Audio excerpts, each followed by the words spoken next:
you for being here. Woo! Not in the conference itself, because it's just a day out of the office, so it's always welcome, but really being here in this room together with me and listening to me for the next 20-25 minutes. I hope it wouldn't be hard. It's hard for me, but I hope it wouldn't be hard for you. I'm super excited to be here, no doubt. Standing on stage at OWASP, that's amazing for me. And today we're going to explore something that sits in the heart, in the core of the cloud native security. And that's how we're going to move beyond the scanning world to a smart, automatic self-healing infrastructure. And we call this RemOps, and this is a short for Remediation Operations. Perfect. So that's what we're going to cover here today. The agenda is going to be why scanning is not enough and where it falls short.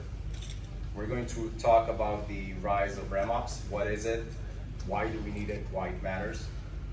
We're going to hear some real stories. I call them real horror stories about real cases that happened, like ghost infrastructure misconfigurations and some more. We're going to talk about how RemOps is going to solve those horror stories.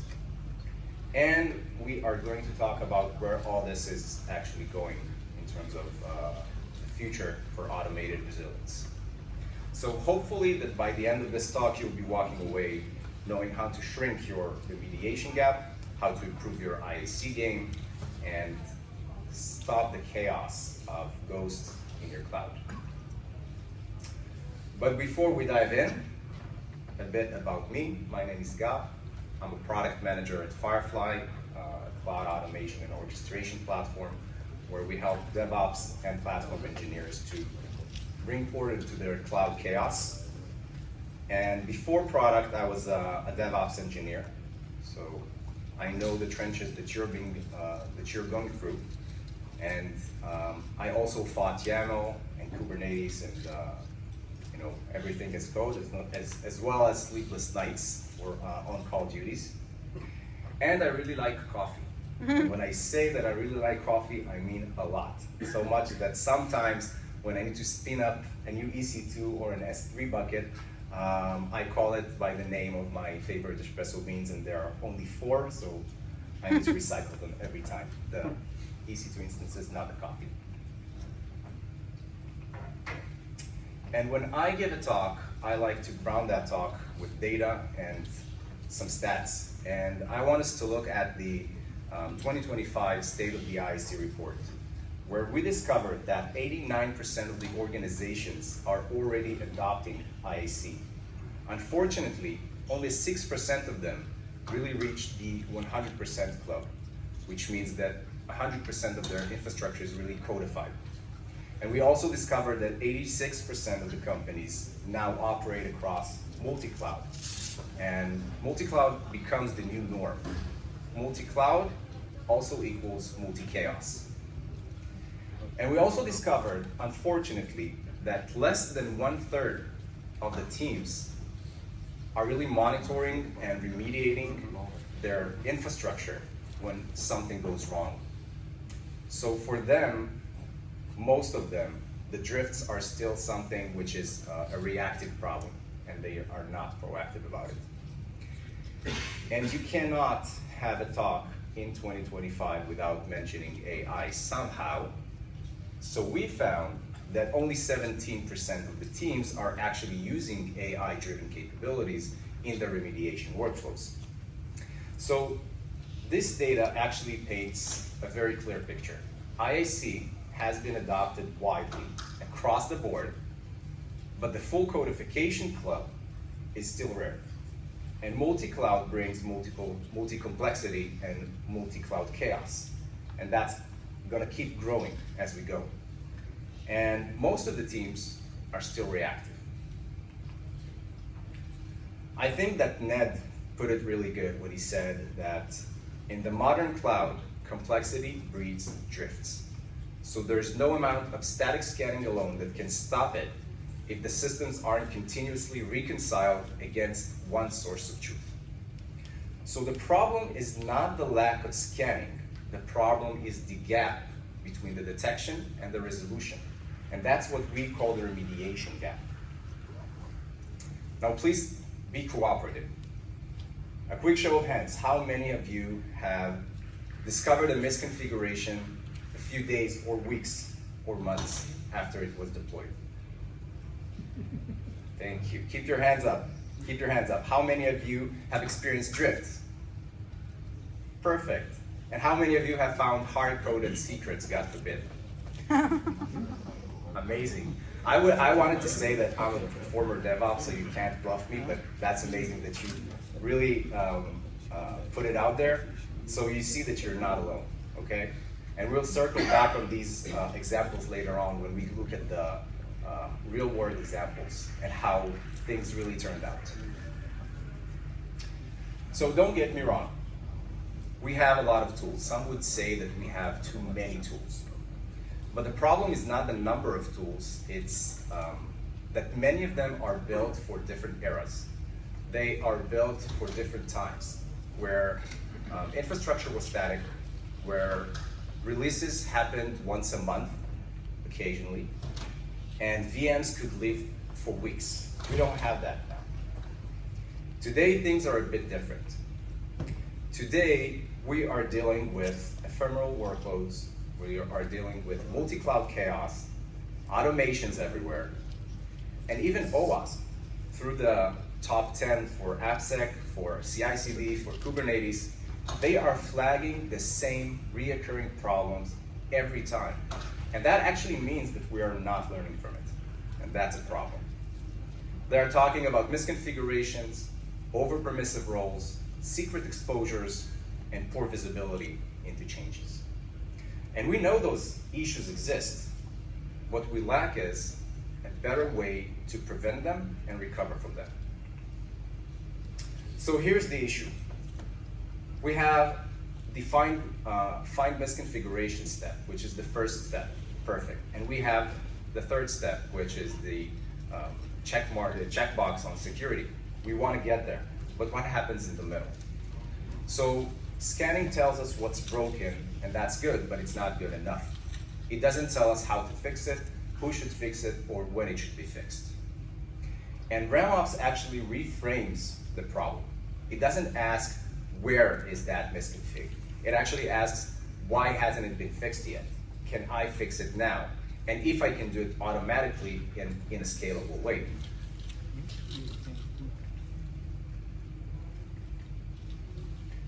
So let's define it. RemOps, short for Remediation Operations, it's the new operational model for security. And it's built around a few key principles. Infrastructure as code is the source of truth. And changes should be continuously monitored, not just once a week or once a month or every scan. And the remediation should be automated. When it's safe to do so, choose automations. It's probably guided by policy as code and governance as code. And we call this approach automated resilience, because in the modern cloud, the goal isn't to avoid every mistake. We can't avoid every mistake. We're going to keep making mistakes and push into production things that we didn't want to push. The goal is to detect, respond, and recover fast. So I want to go back to your raised hands, and let's talk about a few examples that happen in real life. Some of them I will also mention the companies, some of them I won't.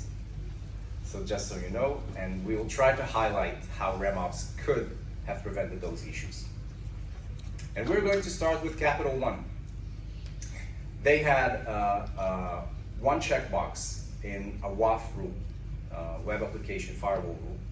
One checkbox that led to a massive breach. We're talking about 100 million records that had been leaked, actually. And it's not a 0-day vulnerability. Let's put it out there. It's just a misconfiguration, that's it. And I think that every static scanner would probably get this issue but only days later. If you will deploy RemOps, you will get a block when it's detected. So it will be detected probably in the deployment process. It would flag it, maybe auto-remediate it based on the preferences and configurations.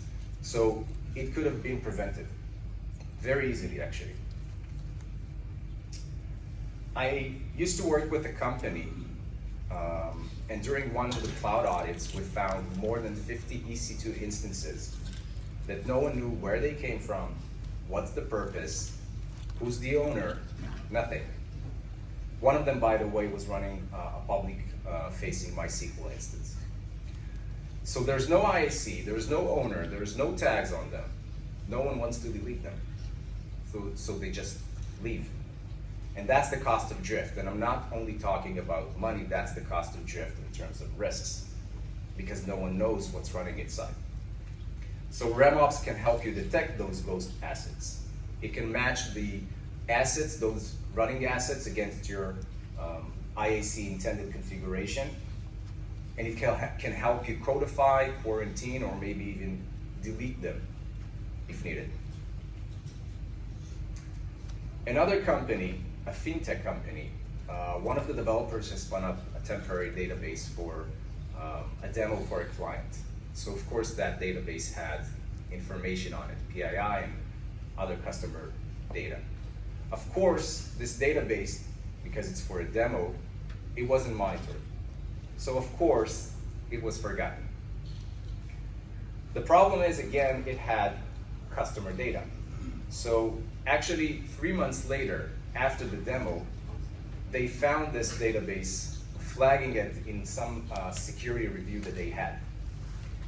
Again, taking RemOps into consideration, it could have detected that outside of scope, outside of IAC infrastructure. And that would be defined as shadow infrastructure. In another case, I want you to look very, very good on this sentence, okay? Just for now, the full admin access. I know we all want to go home, it's like 5 p.m. We need to make something work, so we just give it full admin access just for now, and we'll scope it tomorrow.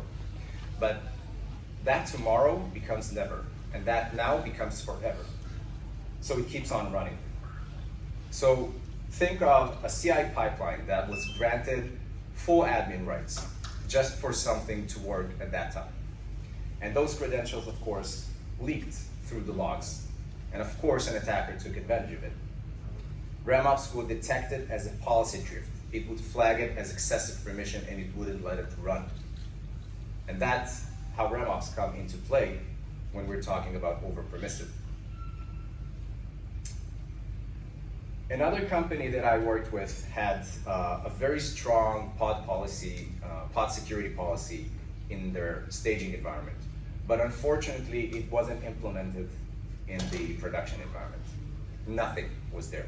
So a container was deployed with root access true, and no one noticed it. So it ran for months, and no one even knows what happened there or what got accessed. And this is why we need policies in our pipelines, to make sure that we have the same principles implemented across all our environments. We're talking about stage, dev, and of course, production. And what about those ClickOps events? I had a customer, and this is one of the really the scariest stories that I heard. A resource was deleted manually from the AWS console at 3 a.m. So there's no Git log, there's no CI run, no automation, no notification, nothing. It took them 2 days to debug. During that time, I can tell you there was a complete network shutdown. And while we were working together with them to help them find the issue, eventually we found that one of the engineers decided to do night work, like we all do sometimes, hopefully not. And he decided to delete an ingress rule at 3 a.m. No one's available to even know that at that time. So RemOps would probably flag this ClickOps event in real time. It would have reconciled that security group back to normal, back to the intended state.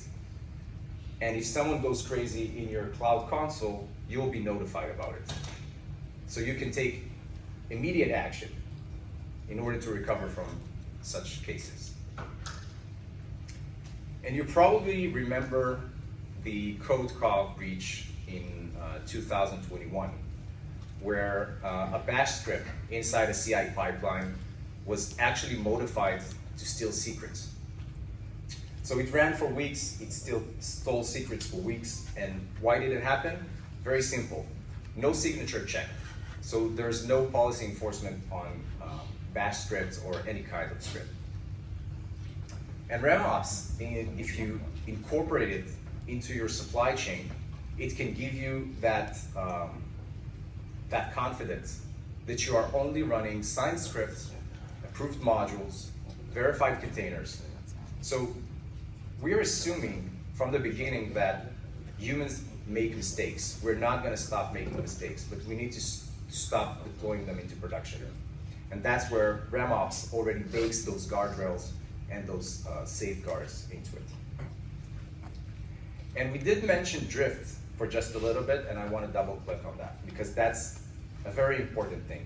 I think that drift is one of the most dangerous thing in cloud security because it's the most ignored problem in cloud. Actually, drift is what happens when the running configuration deviates from the intended IAC configuration. And it might start with small changes. We're talking about adding tags or removing tags. We're talking about opening ports. We're talking about changing some checkbox manually. But over time, those small changes become a major gap between what's running and what we intended to run. So what we deployed is not what's really running in reality in our cloud. So RemOps treats drifts in real time. It gives you three options. One is to revert the change, one is to update the code, or you can codify that change. And in today's cloud environments, we are talking about engineers that are swamped with alerts. You have various tools. You have ASPM, KSPM, CSPM. I can keep going, but I don't know if it even means something. And they are all demanding immediate attention. So this flood of alerts actually eventually creates alerts fatigue. And alerts fatigue is actually what's happening when you overlook the really important issues because you have so much noise around you. And RemOps doesn't hear noise. It doesn't see the noise. It just transforms those alerts into actionable and automated workflows. So it can ensure that the real problems are taken care of very fast and not neglected. And RemOps is actually built on 4 pillars. We're talking about contextual intelligence, and that's where the RemOps engine actually provides insights based on the infrastructure that it is running or has read. We have policy-driven workflows, and that's actually embedding guardrails into your CI/CD checks to find those issues early in the process. Again, we're talking about AI, so RemOps uses AI in order to auto-remediate or assist in the remediation based on the context. And of course, you have to bring everything into code in order to take advantage of RemOps. All those unmanaged assets or manually created assets, they need to be codified. So why are we talking about RemOps now? What's so special? What's special about the timing of RemOps? So the reasons are that there are too many tools. We have a tools overload. And it doesn't mean, if you have a lot of tools, it doesn't mean that you're covered well. So we need to coordinate between those tools so we don't create tools chaos. And a lot of teams are struggling with the skill gap. You need to find engineers that are infrastructure experts, security experts, and CI/CD experts. Those are a rare breed. You also can think about the regulations, which I heard that a new regulation just came out in Europe, and that actually means that the regulations are going so fast so the teams cannot handle that. And lastly, let's be real. We are way, way, way past the point where manual remediation is realistic. We like to say it in the tech industry, it doesn't scale. So RemOps is a necessity. It's not luxury in our day. And I want to go back to the numbers that we saw in the beginning, and let's try to map some actions to those numbers. We were talking about the low and rare full IAC coverage. So with RemOps, you can codify those unmanaged assets. You can push that percentage way up. Those 6% can go a lot higher. We just need your help with it. And we talked about the multi-cloud, which creates multi-chaos and multi-complexity. So you need to learn more than one cloud provider. That means more technology, more terminology, more something with G at the end. GY. So RemOps can take this load out of you. It can learn by itself, it can read documents, it can read documentations or APIs, so you don't have to do that. And we also mentioned that we've seen a low percentage of proactive companies. So RemOps detects those drifts in real time, it reconciles automatically, so you don't get crises or emergencies. And lastly, again, I'm going to push AI into this talk because I have to. RemOps can leverage AI. It can auto-remediate. So that would close the gap between the detection and the resolution. And all of this happens during the time that we're trying to empower our developers to move quickly. But we also want them to move safely. And what I think is going to be next for RemOps. So I think that RemOps is going to be more predictive because it's going to use AI with historical data. It's going to predict misconfigurations. It's going to learn from a lot of cases to prevent those things from happening. It's going to be context aware, and that means I'm not talking about the infrastructure context, I mean the business context. It's going to have business context and impact before taking any action or decision. And of course, it's going to keep evolving as self-learning systems where RemOps engines are going to adapt based on the resolutions, past resolutions, and the team's preferences and configurations. And it's going to be implemented a lot more to the left. It's going to be implemented not only in CI/CD pipelines, but also in IDEs and already in PRs. So RemOps today is reactive and intelligent. But RemOps tomorrow is proactive and intuitive. So let's bring everything together. Scanning is not security. You can have all the scanners in the world that brings you all the data in the world, and you will do nothing about it. So scanning is not security, as well as detection is not remediation. Having a really big list of findings doesn't mean that it's remediated. So OWASP actually gives us the risks, it gives us the map, and RemOps is going to lead the way. And it's going to lead the way to a resilient operation. And that's where systems are going to self-heal, self-fix. Teams can recover very quickly from incidents.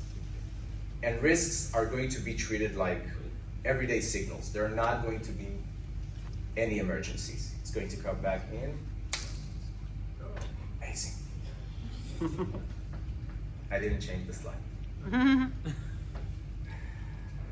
And now that's your time. I'm going to, I say Q&A. I usually put a question mark after the A because not always I have the answers, but you can ask me anything, including coffee recommendations, and I'll do my best to answer your questions, your strange use cases, your strange tools that you're using. So if anyone has any questions, now is the time. Question. So back to the previous slide on the future. Let's say all IAC, all cloud resources are codified, and you have the context-aware layer. When do you predict that the remediation process will be fully autonomous by some AI agent that will actually deploy the fix without having any human in the loop? Very good question. Do I need to repeat it or? Yeah? So the question is, when do I predict that RemOps is going to be fully autonomous without any human interaction into it? That's a very hard question because what we're looking right now in terms of AI in general is that AI is going to be replacing a lot of things. We already saw some cases where people tried to shut down AI and AI was giving pushbacks, you know? I think that a human will always be in the loop some way or another. You cannot protect what you cannot see. And if you're talking about unmanaged assets that are not codified, you cannot protect them. So first of all, let's get to the first stage of getting IAC widely spread. And then you need to set those guardrails on those IAC infrastructure. Because you need to have policy as code and governance as code implemented. So I see that a human will always need to be in the loop. And of course, as a human, you need to decide what is the risk that you're willing to take. Because not all companies are the same. How does your approach of RemOps solve the problem of ownership attribution issue? Can you elaborate? How do you find the real owners of the assets you try to remediate? Okay, so how do you relate those? I'm not trying to repeat the question. How do you relate those issues into an owner or accountability for a team? So that can be easily done. You can use basically tags, like you have cost allocation, then you have teams allocation. So you have departments, you have teams, and you can have even specific owners. I can tell you that what we're doing, we can detect ClickOps operations, and we know who made those ClickOps operations. So if someone goes into the AWS console and starts an EC2 instance, it's very easy to track back who did it. And that's, you know, the next step is just opening an automatic Jira ticket. הייתי מוסיף לזה, I would add to that Git owners, right? Git Git contributors, basically, if everything is as code. Right. That So if you do a push, then you of can course, blame, basically. Exactly, and that's exactly like the AWS console when you need to authenticate, you need to log in, and then do the operations. So yeah, thank you.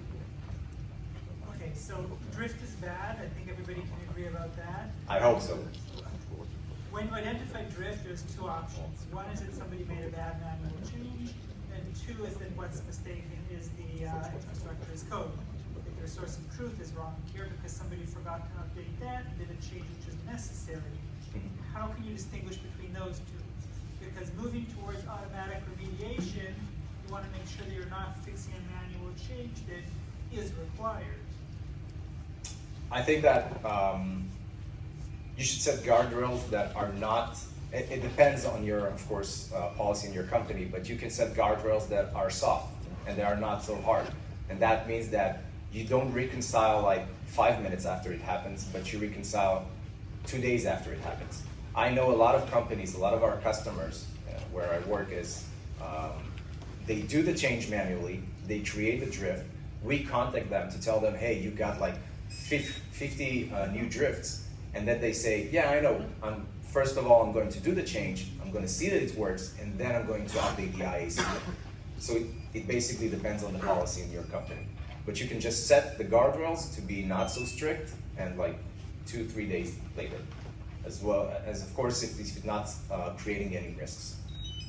Sometimes you want to have the strict rules if you are changing, I don't know, a security group rule. So you don't want anyone to go into your security group and allow any ID. Sometimes it's production, so you don't want that. But maybe in dev you do want that, or in some staging environment or demo environment. And that's all policy as code? Everything's policy as code. Once you have IAC, full IAC coverage, or at least a high percentage of IAC coverage, you can control anything with policy as code. And until you achieve a high percentage of IAC coverage, and what do? You just allow this some parts and say, this infrastructure, ignore it? Yeah, definitely. Sometimes we do changes in dev environments, and the developer is just working on something, and now he needs to go and run the entire CI pipeline again just to deploy some, I don't know, tags change. You don't want that enforced. But in production, yes, you don't want anyone touching tags without going through the CI pipeline. You need to have history, you need to have version control. You don't want people to go into your environment in production and change something from the cloud console, or any CLI or SDK or script changes.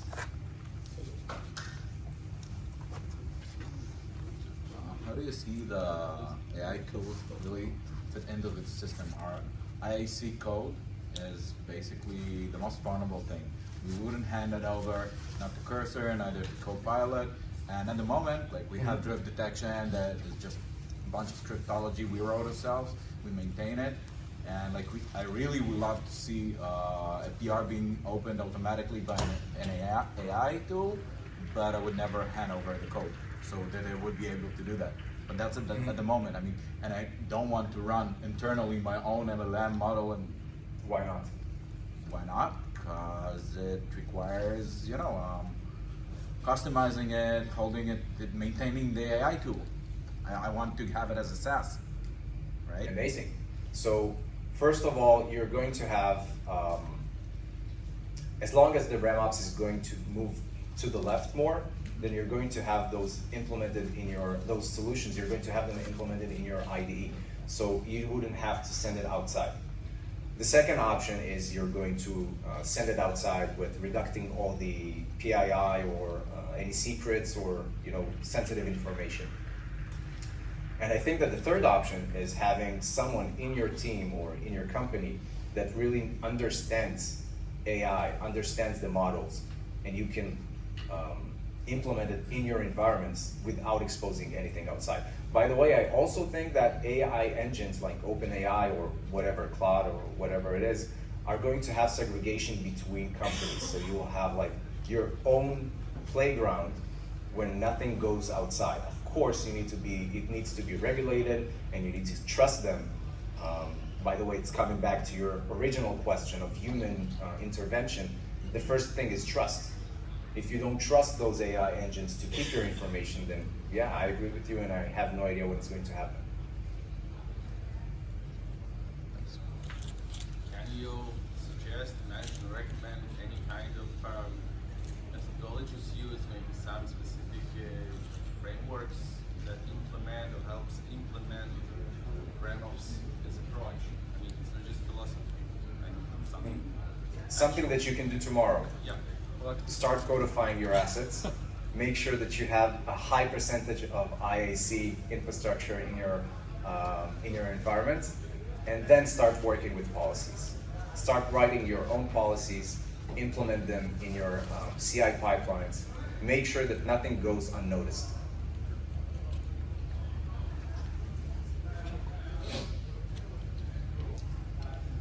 So, thank you very much for your questions.